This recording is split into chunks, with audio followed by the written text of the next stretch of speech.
ಓಂ ಶಾಂತಿ.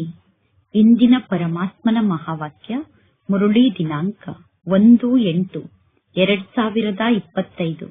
ಬಾಪ್ದಾದ ಮಧುಬನ.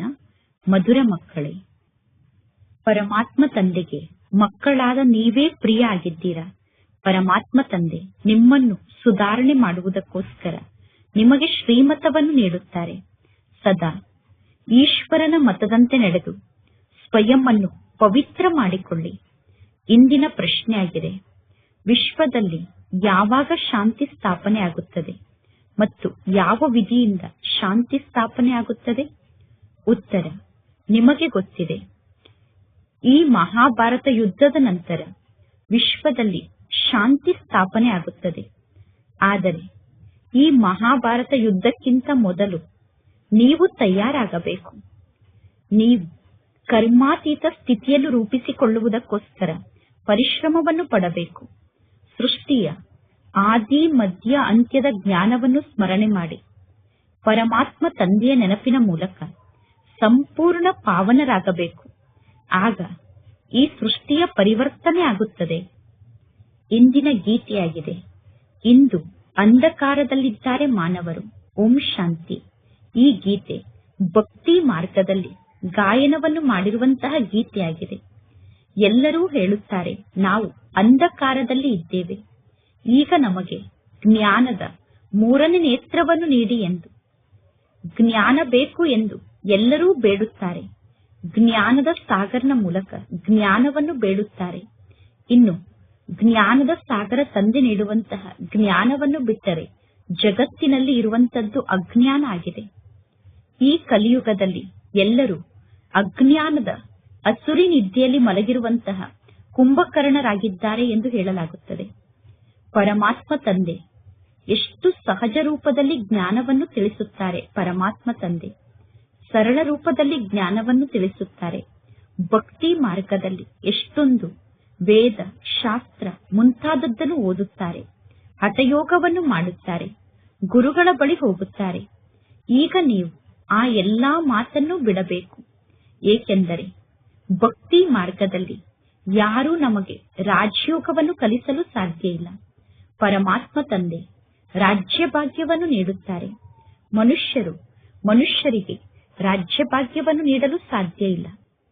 ಜಗತ್ತಿನಲ್ಲಿರುವ ಸನ್ಯಾಸಿಗಳು ಸತ್ಯುಗದ ಆ ರಾಜ್ಯ ಭಾಗ್ಯದ ಸುಖಕ್ಕೆ ಕಾಗವಿಷ್ಟ ಸಮಾನ ಸುಖ ಎಂದು ಹೇಳುತ್ತಾರೆ. ಏಕೆಂದರೆ ಅವರು ಸ್ವಯಂ ಮನೆ ಮತ್ತು ವ್ಯವಹಾರವನ್ನು ತ್ಯಾಗ ಮಾಡಿ ಕಾಡಿಗೆ ಹೋಗಿರುತ್ತಾರೆ. ಈ ಜ್ಞಾನವನ್ನು ಜ್ಞಾನದ ಸಾಗರ ತಂದೆಯನ್ನು ಬಿಟ್ಟು ಬೇರೆ ಯಾರೂ ನೀಡಲು ಸಾಧ್ಯ ಇಲ್ಲ. ಭಗವಂತ ತಂದೆ ಈ ರಾಜಯೋಗವನ್ನು ಕಲಿಸುತ್ತಾರೆ.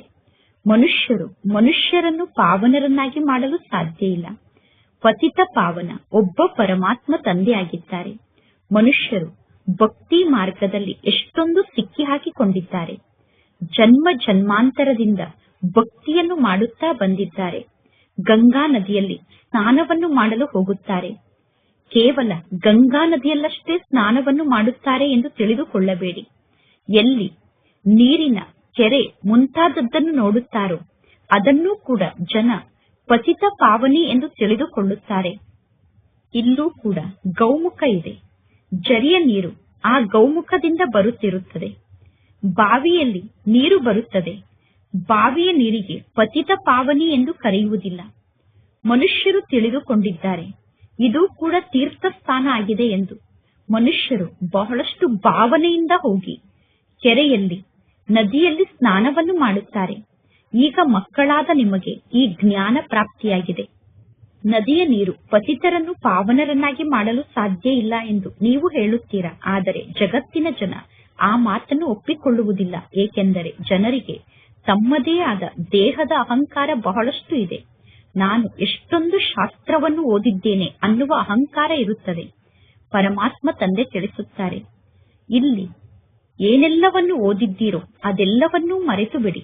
ಈಗ ಇಲ್ಲಿಯವರೆಗೂ ಏನೆಲ್ಲವನ್ನು ಓದಿದ್ದೀರೋ ಅದನ್ನು ಮರೆಯಬೇಕು. ಈಗ ಈ ಎಲ್ಲಾ ಮಾತಿನ ಬಗ್ಗೆ ಮನುಷ್ಯರಿಗೆ ಗೊತ್ತಾಗುವುದು ಹೇಗೆ? ಅದಕ್ಕೋಸ್ಕರ ಪರಮಾತ್ಮ ತಂದೆ ತಿಳಿಸುತ್ತಾರೆ, ಇಂತಿಂತಹ ಜ್ಞಾನದ ಪಾಯಿಂಟ್ಸ್ ಅನ್ನು ಪ್ರಿಂಟ್ ಮಾಡಿಸಿ ಏರೋಪ್ಲೇನ್ನ ಮೂಲಕ ಕೆಳಗಡೆ ಹಾರಿಸಬೇಕು.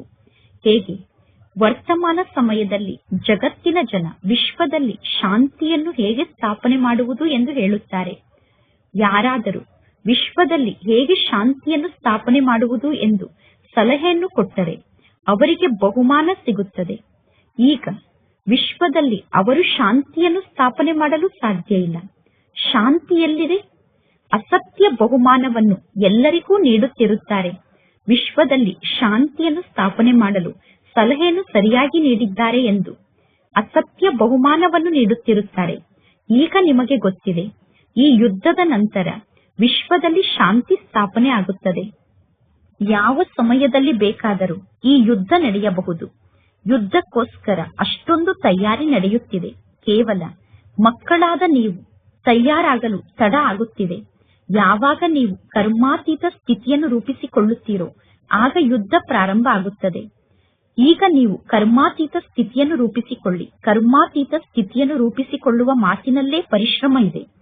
ಪರಮಾತ್ಮ ತಂದೆ ತಿಳಿಸುತ್ತಾರೆ, ತಂದೆಯಾದ ನನ್ನೊಬ್ಬನನ್ನೇ ನೀವು ನೆನಪು ಮಾಡಿ ಮತ್ತು ಗೃಹಸ್ಥ ವ್ಯವಹಾರದಲ್ಲಿ ಇದ್ದರೂ ಕೂಡ ಕಮಲ ಪುಷ್ಪದ ಸಮಾನ ಪವಿತ್ರರಾಗಿ ಮತ್ತು ಸೃಷ್ಟಿಯ ಆದಿ ಮಧ್ಯ ಅಂತ್ಯದ ಜ್ಞಾನವನ್ನು ಸ್ಮರಣೆ ಮಾಡುತ್ತಾ ಇರಿ. ನಾಟಕದ ಅನುಸಾರ ಕಲ್ಪದ ಮೊದಲಿನಂತೆ ವಿಶ್ವದಲ್ಲಿ ಶಾಂತಿ ಸ್ಥಾಪನೆ ಆಗುತ್ತದೆ ಎಂದು ನೀವೀಗ ಬರೆಯಬಹುದು. ಸತ್ಯುಗ ಇದ್ದಾಗ ವಿಶ್ವದಲ್ಲಿ ಶಾಂತಿ ಇತ್ತು ಎಂದು ನೀವೀಗ ಎಲ್ಲರಿಗೂ ತಿಳಿಸಬಹುದು. ಈ ಸಮಯದಲ್ಲಿ ಅವಶ್ಯವಾಗಿ ಅಶಾಂತಿಯೇ ಇದೆ. ಆದರೆ ಈ ಮಾತಿನ ಬಗ್ಗೆ ಯಾರು ವಿಶ್ವಾಸವನ್ನು ಇಟ್ಟುಕೊಳ್ಳುವುದಿಲ್ಲ. ಏಕೆಂದರೆ ಅವರು ಸ್ವರ್ಗಕ್ಕೆ ಬರುವಂತಹ ಆತ್ಮರಲ್ಲ. ಯಾರು ಸ್ವರ್ಗಕ್ಕೆ ಬರುವಂತಹ ಆತ್ಮರಲ್ಲವೋ ಅವರು ಹೇಗೆ ಶ್ರೀಮತದಂತೆ ನಡೆಯಲು ಸಾಧ್ಯ? ಇಲ್ಲೂ ಕೂಡ ಅನೇಕ ಇಂತಹ ಮಕ್ಕಳಿದ್ದಾರೆ. ಅವರು ಶ್ರೀಮತದಂತೆ ನಡೆದು ಪವಿತ್ರರಾಗಲು ಅವರಿಗೆ ಸಾಧ್ಯ ಆಗುವುದಿಲ್ಲ. ಸರ್ವಶ್ರೇಷ್ಠ ಭಗವಂತ ತಂದೆಯ ಮೂಲಕ ನಿಮಗೆ ಮತ ಪ್ರಾಪ್ತಿಯಾಗುತ್ತಿದೆ. ಕೆಲವರ ನಡತೆ ಚೆನ್ನಾಗಿರುವುದಿಲ್ಲ. ಅಂದ ಮೇಲೆ ಅವರನ್ನು ನೋಡಿ ಎಲ್ಲರೂ ಹೇಳುತ್ತಾರೆ, ನಿಮಗೆ ಈಶ್ವರ ಒಳ್ಳೆಯ ಮತವನ್ನು ಕೊಡಲಿ ಎಂದು. ಈಗ ನೀವು ಈಶ್ವರನ ಮತದಂತೆ ನಡೆಯಬೇಕು. ಪರಮಾತ್ಮ ತಂದೆ ತಿಳಿಸುತ್ತಾರೆ, 63 ಜನ್ಮದಿಂದ ನೀವು ವಿಷದ ಸಾಗರದಲ್ಲಿ ಮುಳುಗಿ ಪೆಟ್ಟನ್ನು ತಿನ್ನುತ್ತಾ ಬಂದಿದ್ದೀರಾ. ಪರಮಾತ್ಮ ತಂದೆ ಮಕ್ಕಳ ಜೊತೆಗೆ ಮಾತನಾಡುತ್ತಾರೆ. ಮಕ್ಕಳನ್ನೇ ತಂದೆ ಸುಧಾರಣೆ ಮಾಡುತ್ತಾರೆ. ಇಡೀ ಜಗತ್ತನ್ನು ತಂದೆ ಹೇಗೆ ಸುಧಾರಣೆ ಮಾಡುತ್ತಾರೆ? ಯಾರೆಲ್ಲ ಹೊರಗಡೆ ಜಗತ್ತಿನಲ್ಲಿ ಇದ್ದಾರೋ ಅವರಿಗೆ ತಂದೆ ತಿಳಿಸುತ್ತಾರೆ, ನನ್ನ ಮಕ್ಕಳ ಮೂಲಕ ಈ ಜ್ಞಾನವನ್ನು ಅರ್ಥ ಮಾಡಿಕೊಳ್ಳಿ. ಪರಮಾತ್ಮ ತಂದೆ ಹೊರಗಡೆ ಜಗತ್ತಿನ ಜನರ ಜೊತೆಗೆ ಮಾತನಾಡಲು ಸಾಧ್ಯ ಇಲ್ಲ. ತಂದೆಗೆ ಮಕ್ಕಳೇ ಪ್ರಿಯ ಆಗಿದ್ದಾರೆ. ಮಲಮಕ್ಕಳು ತಂದೆಗೆ ಇಷ್ಟ ಆಗುವುದಿಲ್ಲ. ಮಲಮಕ್ಕಳನ್ನು ತಂದೆ ಪ್ರೀತಿ ಮಾಡುವುದಿಲ್ಲ. ಲೌಕಿಕ ತಂದೆ ಕೂಡ ಸ್ವಂತ ಮಕ್ಕಳಿಗೆ ಧನ ಸಂಪತ್ತನ್ನು ಕೊಡುತ್ತಾರೆ. ಎಲ್ಲಾ ಮಕ್ಕಳು ಒಂದೇ ಸಮಾನ ಆಗಿರುವುದಿಲ್ಲ. ಪರಮಾತ್ಮ ತಂದೆ ಕೂಡ ತಿಳಿಸುತ್ತಾರೆ, ಯಾರು ನನಗೆ ಮಕ್ಕಳಾಗುತ್ತಾರೋ ಅವರಿಗೇ ನಾನು ಆಸ್ತಿಯನ್ನು ನೀಡುತ್ತೇನೆ. ಯಾರು ನನಗೆ ಮಕ್ಕಳಾಗುವುದಿಲ್ಲವೋ ಅವರು ಈ ಜ್ಞಾನವನ್ನು ಜೀರ್ಣ ಮಾಡಿಕೊಳ್ಳಲು ಸಾಧ್ಯ ಇಲ್ಲ. ಯಾರು ಪರಮಾತ್ಮ ತಂದೆಗೆ ಮಕ್ಕಳಾಗುವುದಿಲ್ಲವೋ ಅವರು ತಂದೆಯ ಶ್ರೀಮತದಂತೆ ನಡೆಯುವುದಿಲ್ಲ. ಅವರು ಭಕ್ತರಾಗಿದ್ದಾರೆ. ಬ್ರಹ್ಮ ತಂದೆ ಇಂತಹ ಅನೇಕ ವ್ಯಕ್ತಿಗಳನ್ನು ನೋಡಿದ್ದಾರೆ. ಯಾರಾದರೂ ದೊಡ್ಡ ಸನ್ಯಾಸಿಗಳು ಬಂದರೆ ಅನೇಕರು ಅವರಿಗೆ ಫಾಲೋವರ್ಸ್ ಆಗುತ್ತಾರೆ, ಶಿಷ್ಯರಾಗುತ್ತಾರೆ. ಅಲ್ಲಿ ಬಹಳಷ್ಟು ಹಣವನ್ನು ಸಂಗ್ರಹ ಮಾಡುತ್ತಾರೆ, ಚಂದಾವನ್ನು ಸಂಗ್ರಹ ಮಾಡುತ್ತಾರೆ. ಎಲ್ಲರೂ ತಮ್ಮ ತಮ್ಮ ಶಕ್ತಿಗನುಸಾರವಾಗಿ ಅವರಿಗೆ ಫಂಡನ್ನು ಕೊಡುತ್ತಾರೆ. ಇಲ್ಲಿ ಪರಮಾತ್ಮ ತಂದೆ ನೀವು ಹಣವನ್ನು ಸಂಗ್ರಹ ಮಾಡಿ, ಫಂಡನ್ನು ಸಂಗ್ರಹ ಮಾಡಿ ಎಂದು ಎಂದೂ ಹೇಳುವುದಿಲ್ಲ. ಇಲ್ಲಿ ಯಾರು ಬೀಜವನ್ನು ಬಿತ್ತುತ್ತಾರೋ ಅವರು 21 ಜನ್ಮಕ್ಕೋಸ್ಕರ ಫಲವನ್ನು ಪಡೆದುಕೊಳ್ಳುತ್ತಾರೆ. ಮನುಷ್ಯರು ಈಶ್ವರನ ಹೆಸರಿನಲ್ಲಿ ದಾನವನ್ನು ಮಾಡುತ್ತಾರೆ. ನಾನು ಈಶ್ವರನ ಹೆಸರಿನಲ್ಲಿ ದಾನವನ್ನು ಮಾಡುತ್ತಿದ್ದೇನೆ ಎಂದು ಮನುಷ್ಯರು ತಿಳಿದುಕೊಳ್ಳುತ್ತಾರೆ. ಈಶ್ವರನಿಗೆ ಅರ್ಪಣೆ ಎಂದು ಹೇಳುತ್ತಾರೆ ಅಥವಾ ಶ್ರೀಕೃಷ್ಣನಿಗೆ ಸಮರ್ಪಣೆ ಎಂದು ಹೇಳುತ್ತಾರೆ. ಶ್ರೀಕೃಷ್ಣನ ಹೆಸರನ್ನು ಏಕೆ ಹೇಳುತ್ತಾರೆ? ಏಕೆಂದರೆ ಗೀತೆಯ ಭಗವಂತ ಶ್ರೀಕೃಷ್ಣ ಆಗಿದ್ದಾರೆ ಎಂದು ತಿಳಿದುಕೊಂಡಿದ್ದಾರೆ. ಶ್ರೀ ರಾಧೆಗೆ ಅರ್ಪಣೆ ಎಂದು ಎಂದೂ ಹೇಳುವುದಿಲ್ಲ. ಈ ಹಣ ಈಶ್ವರನಿಗೆ ಅರ್ಪಣೆ ಎಂದು ಹೇಳುತ್ತಾರೆ ಅಥವಾ ಶ್ರೀಕೃಷ್ಣನಿಗೆ ಅರ್ಪಣೆ ಎಂದು ಹೇಳುತ್ತಾರೆ. ನಿಮಗೆ ಗೊತ್ತಿದೆ, ಫಲವನ್ನು ನೀಡುವಂತವರು ಈಶ್ವರ ತಂದೆ ಆಗಿದ್ದಾರೆ. ಕೆಲವರು ಶ್ರೀಮಂತರ ಮನೆಯಲ್ಲಿ ಜನ್ಮವನ್ನು ಪಡೆದುಕೊಳ್ಳುತ್ತಾರೆ. ಯಾರಾದರೂ ಶ್ರೀಮಂತರ ಮನೆಯಲ್ಲಿ ಜನ್ಮವನ್ನು ಪಡೆದುಕೊಂಡರೆ ಎಲ್ಲರೂ ಹೇಳುತ್ತಾರೆ, ಹಿಂದಿನ ಜನ್ಮದಲ್ಲಿ ಇವರು ಬಹಳಷ್ಟು ದಾನ ಪುಣ್ಯವನ್ನು ಮಾಡಿದ್ದಾರೆ, ಆದ್ದರಿಂದ ಇಷ್ಟೊಂದು ಶ್ರೀಮಂತರಾಗಿದ್ದಾರೆ ಎಂದು. ದಾನ ಪುಣ್ಯವನ್ನು ಮಾಡುವುದರಿಂದ ರಾಜರೂ ಕೂಡ ಆಗಬಹುದು. ಆದರೆ ವರ್ತಮಾನ ಸಮಯದ ಸುಖ ಕಾಗವಿಷ್ಟ ಸಮಾನ ಸುಖ ಆಗಿದೆ. ಸನ್ಯಾಸಿಗಳು ರಾಜರ ಮೂಲಕ ಕೂಡ ಸನ್ಯಾಸವನ್ನು ಮಾಡಿಸುತ್ತಾರೆ. ಸನ್ಯಾಸಿಗಳು ರಾಜರನ್ನೂ ಕೂಡ ಸನ್ಯಾಸಿಯನ್ನಾಗಿ ಮಾಡುತ್ತಾರೆ. ರಾಜರಿಗೆ ಹೇಳುತ್ತಾರೆ, ನಿಮ್ಮ ಪತ್ನಿ ಶೂರ್ಪಣಖಿ ಆಗಿದ್ದಾರೆ ಎಂದು. ಆದರೆ ದ್ರೌಪದಿ ಕೂಡ ಪರಮಾತ್ಮ ತಂದೆಯನ್ನು ಕೂಗಿ ಕರೆದರು, ದುಶ್ಯಾಸನನಂತವರು ನಮ್ಮ ಮೇಲೆ ಅತ್ಯಾಚಾರವನ್ನು ಮಾಡುತ್ತಿದ್ದಾರೆ ಎಂದು. ಈಗಲೂ ಕೂಡ ಎಷ್ಟೊಂದು ಅಬಲೆಯರು ಪರಮಾತ್ಮ ತಂದೆಯನ್ನು ಕೂಗಿ ಕರೆಯುತ್ತಿದ್ದಾರೆ, ಪರಮಾತ್ಮ ತಂದೆ ನನ್ನ ರಕ್ಷಣೆಯನ್ನು ಮಾಡಿ, ಪರಮಾತ್ಮ ತಂದೆ ಇವರು ನನಗೆ ಬಹಳಷ್ಟು ಹೊಡೆಯುತ್ತಿದ್ದಾರೆ, ನೀವು ನನ್ನ ರಕ್ಷಣೆಯನ್ನು ಮಾಡಿ ಎಂದು ಹೇಳುತ್ತಾರೆ. ಅಬಲೆಯರು ಹೇಳುತ್ತಾರೆ, ವಿಕಾರ ಅನ್ನುವ ವಿಷವನ್ನು ನೀಡದೇ ಇದ್ದರೆ ನಮ್ಮ ಕೊಲೆಯನ್ನು ಮಾಡುತ್ತೇನೆ ಎಂದು ನಮ್ಮ ಪತಿ ಹೇಳುತ್ತಾರೆ. ಬಾಬಾ ಈ ಬಂಧನದಿಂದ ನಮ್ಮನ್ನು ಮುಕ್ತ ಮಾಡಿ ಎಂದು ಅಬಲೆಯರು ಹೇಳುತ್ತಾರೆ. ಪರಮಾತ್ಮ ತಂದೆ ತಿಳಿಸುತ್ತಾರೆ, ಈ ಎಲ್ಲಾ ಬಂಧನ ಸಮಾಪ್ತಿಯಾಗುತ್ತದೆ. ನಂತರ 21 ಜನ್ಮಕ್ಕೋಸ್ಕರ ಎಂದೂ ಕೂಡ ನಿಮ್ಮ ಮೇಲೆ ಅತ್ಯಾಚಾರ ನಡೆಯುವುದಿಲ್ಲ. ಏಕೆಂದರೆ ಸತ್ಯುಗದಲ್ಲಿ ವಿಕಾರ ಇರುವುದಿಲ್ಲ. ಇದು ಈ ಮೃತ್ಯು ಲೋಕದಲ್ಲಿ ನಿಮ್ಮ ಅಂತಿಮ ಜನ್ಮ ಆಗಿದೆ. ಈ ಸಮಯದಲ್ಲಿ ಎಲ್ಲರೂ ವಿಕಾರಿಗಳಾಗಿದ್ದಾರೆ. ಇದು ವಿಕಾರಿ ಜಗತ್ತಾಗಿದೆ.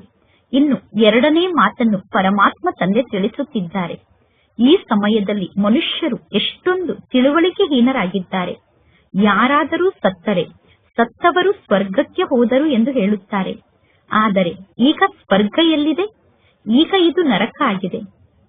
ಸತ್ತವರು ಸ್ವರ್ಗದ ನಿವಾಸಿಗಳಾದರು ಎಂದು ಹೇಳುತ್ತಾರೆ ಅಂದ ಮೇಲೆ ಅವಶ್ಯವಾಗಿ ಅಲ್ಲಿಯವರೆಗೂ ನರಕದಲ್ಲಿ ಇದ್ದರು ತಾನೆ.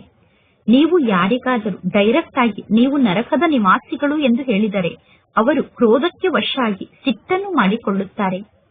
ನೀವು ಯಾರು ಸತ್ತವರು ಸ್ವರ್ಗದ ನಿವಾಸಿಯಾದರು ಎಂದು ಹೇಳುತ್ತಾರೋ ಅಂತವರಿಗೆ ಸತ್ತವರು ಸ್ವರ್ಗಕ್ಕೆ ಹೋಗುವುದಿಲ್ಲ ಎಂದು ಪತ್ರವನ್ನು ಬರೆಯಬೇಕು. ಇಂಥವರು ಸ್ವರ್ಗದ ನಿವಾಸಿಯಾದರು ಎಂದು ನೀವು ಹೇಳುತ್ತಿದ್ದೀರಾ ಅಂದರೆ ಇದರ ಅರ್ಥ ನೀವು ನರಕದ ನಿವಾಸಿಯಾಗಿದ್ದೀರಾ ತಾನೆ ಎಂದು ಪತ್ರದಲ್ಲಿ ಬರೆದು ಕೇಳಬೇಕು. ಸತ್ಯವಾಗಿಯೂ ನೀವು ಸ್ವರ್ಗಕ್ಕೆ ಹೇಗೆ ಹೋಗಬಹುದು ಎಂದು ನಾವು ಯುಕ್ತಿಯನ್ನು ತಿಳಿಸುತ್ತೇವೆ ಎಂದು ಪತ್ರದಲ್ಲಿ ಬರೆಯಬೇಕು. ಈಗ ಈ ಹಳೆಯ ಜಗತ್ತು ಸಮಾಪ್ತಿಯಾಗುತ್ತದೆ. ಪತ್ರಿಕೆಯಲ್ಲೂ ಕೂಡ ನೀವು ಪ್ರಿಂಟ್ ಮಾಡಿಸಬೇಕು. ಈ ಯುದ್ಧದ ನಂತರ ವಿಶ್ವದಲ್ಲಿ ಶಾಂತಿ ಸ್ಥಾಪನೆ ಆಗುತ್ತದೆ. 5000 ವರ್ಷದ ಮೊದಲಿನಂತೆ ಈಗ ಪುನಃ ಶಾಂತಿ ಸ್ಥಾಪನೆ ಆಗುತ್ತದೆ ಎಂದು ನೀವು ಪೇಪರ್ನಲ್ಲಿ ಪ್ರಿಂಟ್ ಮಾಡಿಸಬೇಕು. ಸತ್ಯಯುಗದಲ್ಲಿ ಕೇವಲ ಒಂದೇ ಒಂದು ಆದಿ ಸನಾತನ ದೇವಿ ದೇವತಾ ಧರ್ಮ ಇತ್ತು. ಜಗತ್ತಿನ ಜನ ಪುನಃ ಹೇಳುತ್ತಾರೆ, ಸತ್ಯಯುಗದಲ್ಲೂ ಕೂಡ ಕಂಸ, ಜರಾಸಂಧ ಮುಂತಾದ ಅಸುರರು ಇದ್ದರು, ತ್ರೇತಾಯುಗದಲ್ಲಿ ರಾವಣ ಇದ್ದರು ಎಂದು. ಈಗ ಅಂತಹ ವ್ಯಕ್ತಿಗಳ ಮುಂದೆ ಜ್ಞಾನವನ್ನು ತಿಳಿಸಲು ಯಾರು ತಲೆಯನ್ನು ಚಚ್ಚಿಕೊಳ್ಳುವುದು?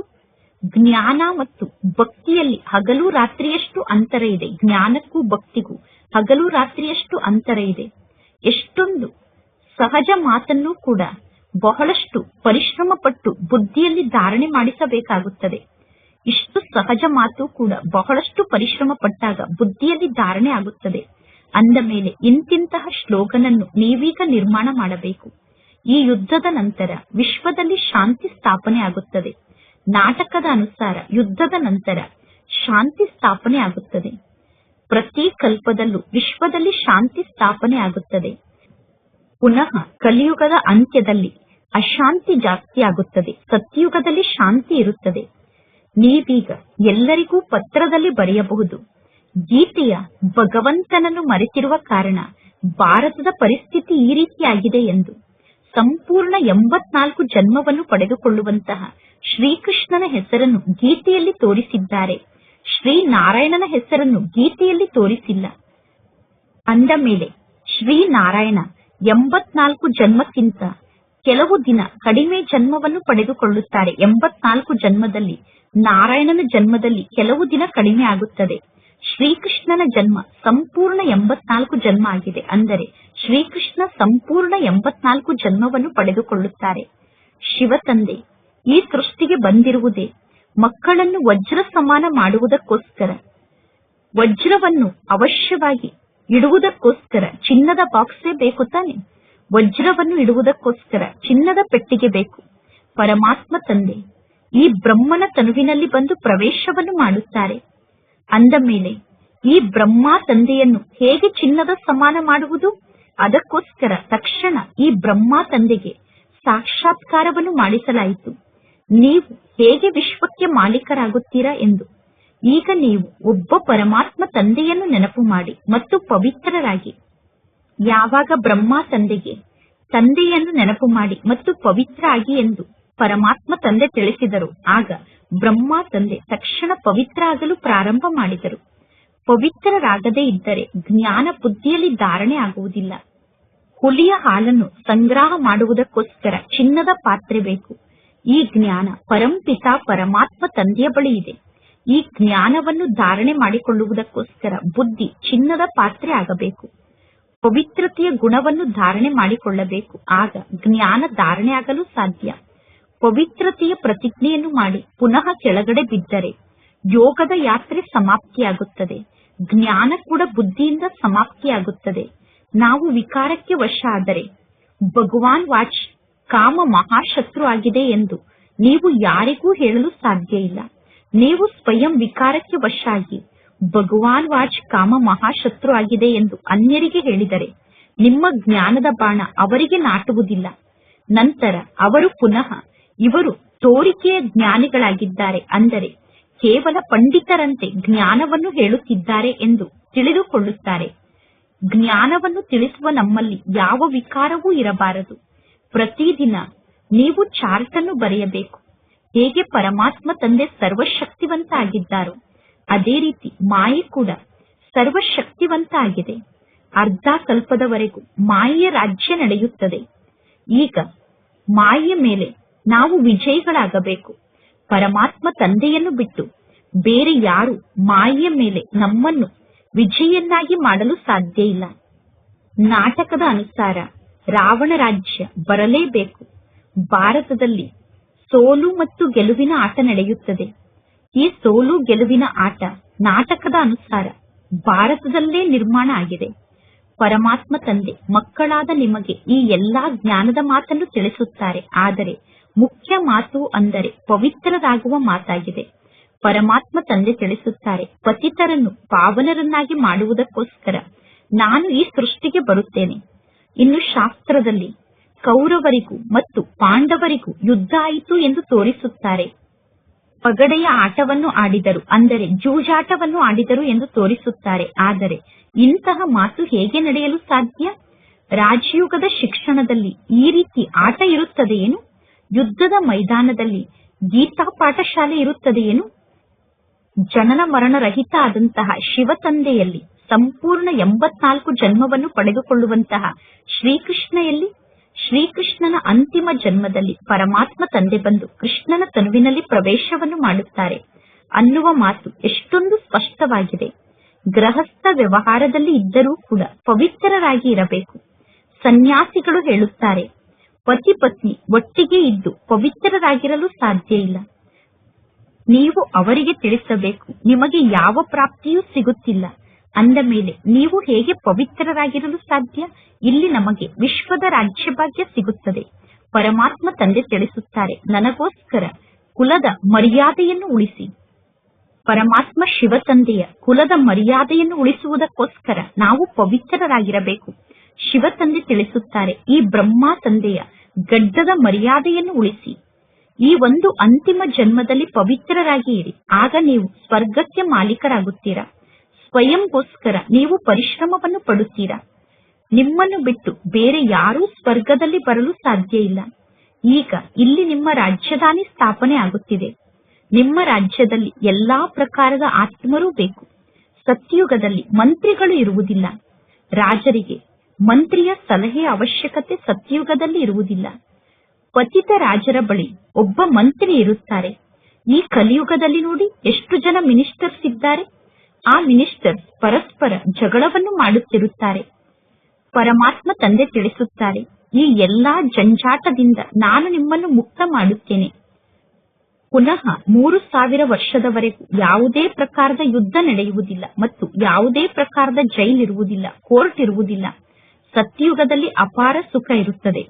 ಸತ್ಯುಗದ ಸುಖವನ್ನು ಪಡೆದುಕೊಳ್ಳುವುದಕ್ಕೋಸ್ಕರ ನೀವು ಪುರುಷಾರ್ಥವನ್ನು ಮಾಡಬೇಕು. ಸಾವು ನಿಮ್ಮ ತಲೆಯ ಮೇಲೆ ನಿಂತಿದೆ. ನೆನಪಿನ ಯಾತ್ರೆಯ ಮೂಲಕ ನೀವು ವಿಕರ್ಮಾಜೀತರಾಗಬೇಕು. ಪರಮಾತ್ಮ ತಂದೆಯ ಈ ಸಂದೇಶವನ್ನು ನೀವು ಎಲ್ಲರಿಗೂ ತಿಳಿಸಬೇಕು. ಮನ್ಮನಾಭವ ಅನ್ನುವ ತಂದೆಯ ಸಂದೇಶವನ್ನು ಎಲ್ಲರಿಗೂ ನೀವೀಗ ತಿಳಿಸಬೇಕು. ಏಕೆಂದರೆ ನೀವು ಸಂದೇಶಿಗಳಾಗಿದ್ದೀರಾ. ಒಳ್ಳೆಯದು. ಮಧುರಾತಿ ಮಧುರ ಅಗಲಿ ಹೋಗಿ ಮರಳಿ ಸಿಕ್ಕಿರುವ ಮಕ್ಕಳ ಪ್ರತಿ ಮಾತ್ಪಿತಾ ಬಾಪ್ತಾದರವರ ನೆನಪು, ಪ್ರೀತಿ ಹಾಗೂ ಸುಪ್ರಭಾತ. ಆತ್ಮಿಕ ಮಕ್ಕಳಿಗೆ ಆತ್ಮಿಕ ತಂದೆಯ ನಮಸ್ತೆ. ಆತ್ಮಿಕ ತಂದೆಗೆ ಆತ್ಮಿಕ ಮಕ್ಕಳ ನೆನಪು, ಪ್ರೀತಿ ಹಾಗೂ ನಮಸ್ತೆ ನಮಸ್ತೆ ನಮಸ್ತೆ. ಧಾರಣೆಗೋಸ್ಕರ ಮುಖ್ಯ ಸಾರ. ಫಸ್ಟ್ ಪಾಯಿಂಟ್, ಜ್ಞಾನವನ್ನು ಧಾರಣೆ ಮಾಡಿಕೊಳ್ಳುವುದಕ್ಕೋಸ್ಕರ ಪವಿತ್ರರಾಗಿ ಬುದ್ಧಿ ಅನ್ನುವ ಪಾತ್ರೆಯನ್ನು ಸ್ವಚ್ಛ ಮಾಡಿಕೊಳ್ಳಬೇಕು. ಕೇವಲ ತೋರಿಕೆಗೆ ಜ್ಞಾನವನ್ನು ಹೇಳುವಂತವರಾಗಬೇಡಿ. ಅಂದರೆ ಕೇವಲ ಜ್ಞಾನವನ್ನು ಬಾಯಿಂದ ಹೇಳುವಂತಹ ಪಂಡಿತರಾಗಬಾರದು.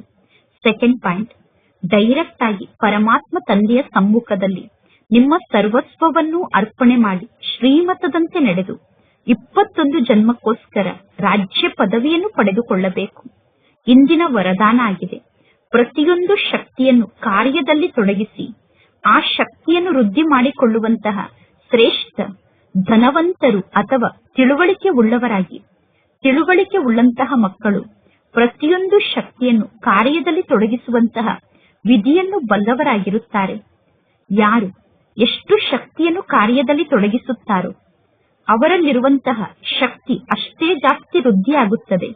ಅಂದ ಮೇಲೆ ಇಂತಹ ಈಶ್ವರಿಯ ಬಜೆಟ್ ಅನ್ನು ನಿರ್ಮಾಣ ಮಾಡಿ, ಅಂದರೆ ಈಶ್ವರಿಯ ಉಳಿತಾಯದ ಖಾತೆಯನ್ನು ನಿರ್ಮಾಣ ಮಾಡಿ. ಆಗ ವಿಶ್ವದ ಪ್ರತಿಯೊಂದು ಆತ್ಮರಿಗೂ ನಿಮ್ಮ ಮೂಲಕ ಯಾವುದಾದರೂ ಒಂದು ಪ್ರಾಪ್ತಿಯಾಗುತ್ತದೆ.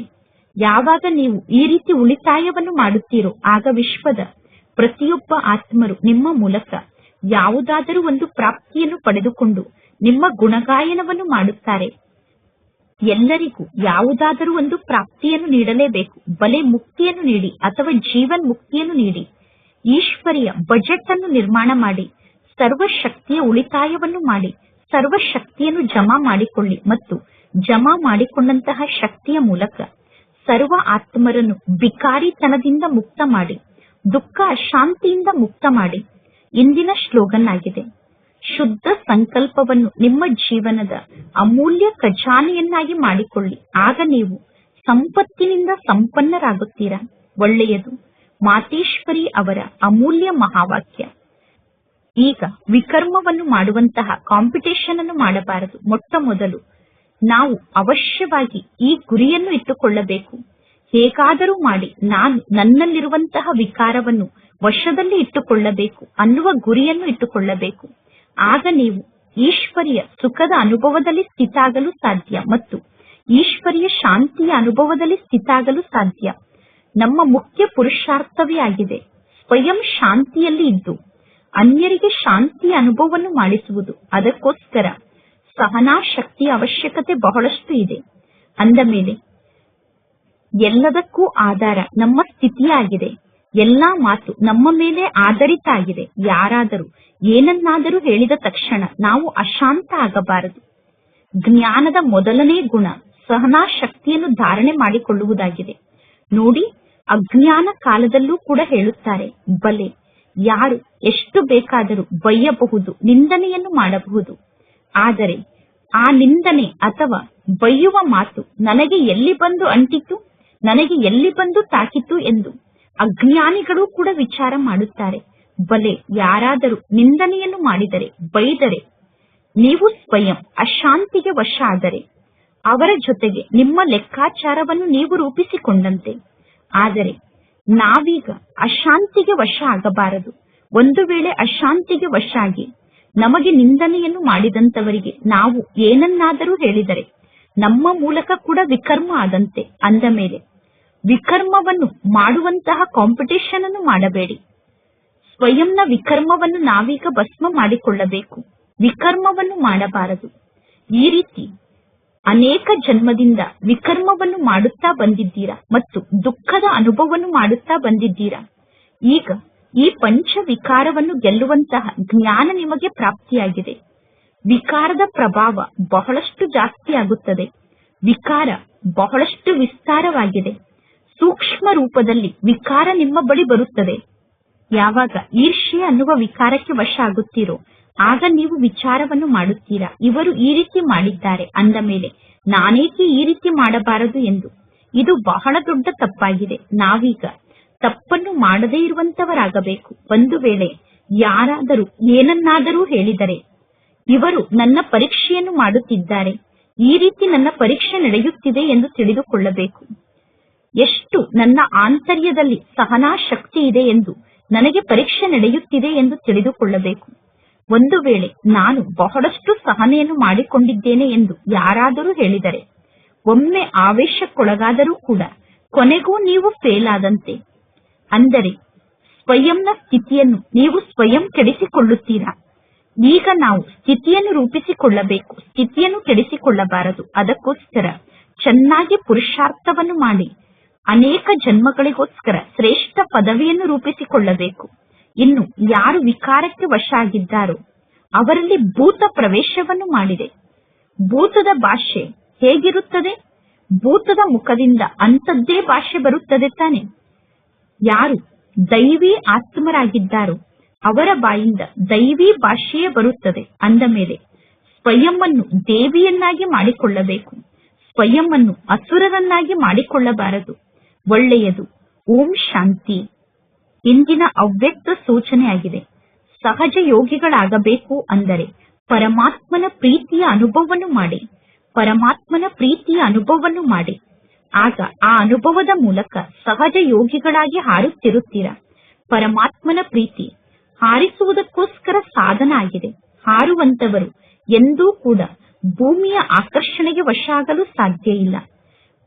ನಿಮ್ಮನ್ನು ಬಹಳಷ್ಟು ಆಕರ್ಷಿಸುವ ರೂಪದಲ್ಲಿ ಮಾಯೆ ಬರಬಹುದು, ಆದರೆ ಹಾರುವ ಕಲೆಯಲ್ಲಿ ಹಾರುವಂತವರ ಬಳಿ ಆ ಆಕರ್ಷಣೆ ಹೋಗಿ ತಲುಪಲು ಸಾಧ್ಯ ಇಲ್ಲ. ಹಾರುವ ಕಲೆಯಲ್ಲಿ ಹಾರುವಂತಹ ಆತ್ಮರನ್ನು ಮಾಯೆ ಆಕರ್ಷಿಸಲು ಸಾಧ್ಯ ಇಲ್ಲ. ಒಳ್ಳೆಯದು. ಓಂ ಶಾಂತಿ.